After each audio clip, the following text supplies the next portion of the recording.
Welcome, modern people. It's been a minute. This is Joe with Habanero Architecture, and I want to welcome you to another video series for our YouTube channel. Today, we're going to be talking about natural light, its benefits, its roots, some technical level aspects of them.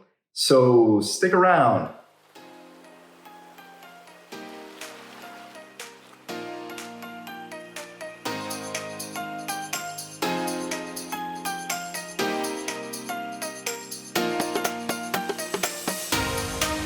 Did you know that an average human being passes 90% of his time indoors? That is about 20 hours a day, to which 9 hours we pass in our bedrooms sleeping. So it goes without saying, interior design and architecture have to consider, it's a necessity, it's essential to do a good job in our interiors. To kick off the topic, I want to talk a little bit about classic and traditional architecture versus modern and contemporary architecture. And how is it that we qualify light differently when it comes to natural lighting? Well, these two different eras had two different circumstances, of course. So one reason why they qualify natural lighting in a different way is because we have changed. Our dynamic in our lives have changed, so our programmatic necessities are different. And the second reason is just, materials, technology, and just those methods, right? They have changed, they're better, they're more efficient.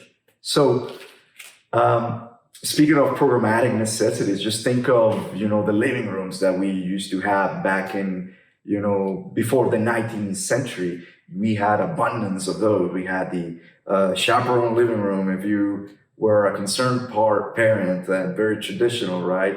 You have the family living room with the next to the chimney, or a three-season living room, and then the one for the dining, and then you have a breakfast space, and then you have a lunch kitchen, and you had more walls, more columns, more spaces being compartmentalized, therefore less area for natural light to interact with your inner layout. Contrast that today with modern architecture, where we combine all these areas and we form a free floor plan. It allows this light to travel all the way to the back or to the middle, wherever it's going, but the light interacts more with our daily routines. Another good example is just think of libraries. We used to have thousands of books in our personal collection. Nowadays we have a computer, that's, a fair comparison. It's minimized to this space, and we hold thousands of books. Therefore, we don't need that space, and we can combine it with another activity. The second reason is the materials and technology. They have changed, and it's no secret that during the Industrial Revolution, steel was invented not invented, but it was developed to its full potential that we know today. We started building with systemized sizes that were regulated, that were easily available.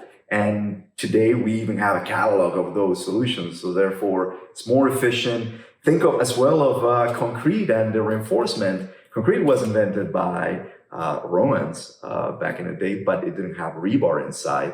With the invention of rebar, this reinforced concrete allowed bigger spans. And bigger spans mean bigger openings, bigger, less walls. So that's that. Unfortunately, there's little evidence sometimes when it comes down to the benefit of lighting, natural lighting, that is. Yet there are some sporadic available to the public information. One of them that I was able to research before doing this video, it's a study done by, and I'm going to read right here because it's a mouthful, National Center of Biotechnology and Information. He conducted a study in a hospital where same population of patients were placed in different locations of a patient's bedroom, one near windows, the other one's farther.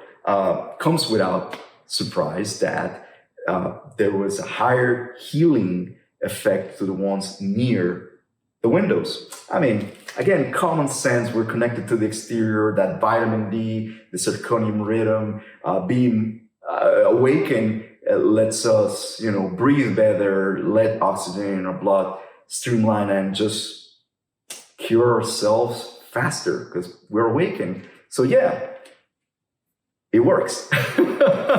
So another curious fact is just as an employee for a bigger office back in the day, I was the employee who preferred being next to a window. Why? Well, again, you feel connected outside. It just made you more productive, more aware, more engaging with your coworkers.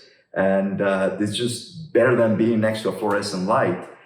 To the point where it's to say that there's a bunch of studies about productivity in the workplace, and they all concur that better natural lighting leads to a happier workplace or workforce. Fun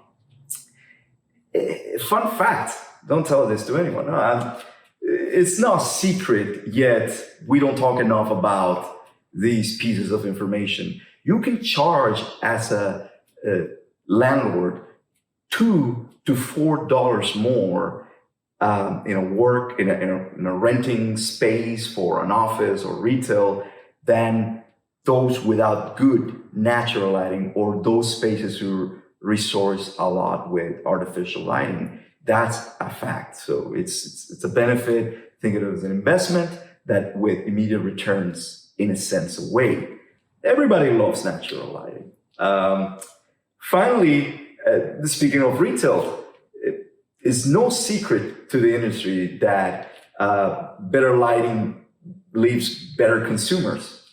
There was a study conducted by the Pacific Electric and Gas Company to 2 Walmarts being built simultaneously. Same prototype, same kind of a proximity neighborhood.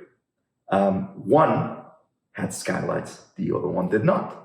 To our surprise, in the first quarter of opening these 2 stores, the one with skylights outperformed by 40% the one that did not have skylights and relied only on fluorescent lights back in the day. Nowadays, you have LEDs and more efficient lighting, but yet there's something about enriched content of natural particles of this beautiful element that comes from the outside to the inside of your building.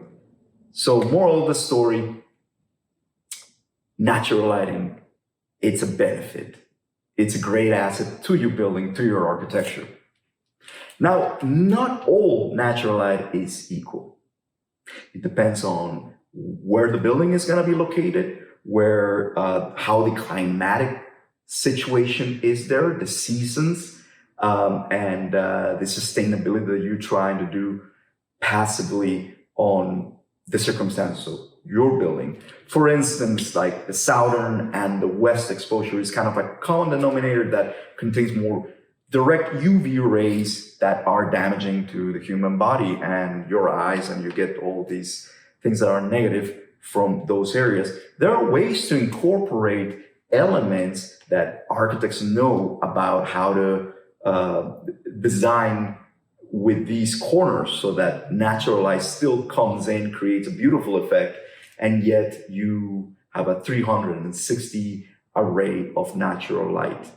But hire an architect, hire us. We would be more than happy to assist you and see ways which we can incorporate natural lighting to your building. And as I usually say, it's never too early to start planning on your project. Call us today. We'll be more than happy to help you. Also, if you do me this favor, share this video, like this video, leave us a comment, ask us for anything. We would be more than glad to hear from you. All right? Till next time, this is Joe saying goodbye.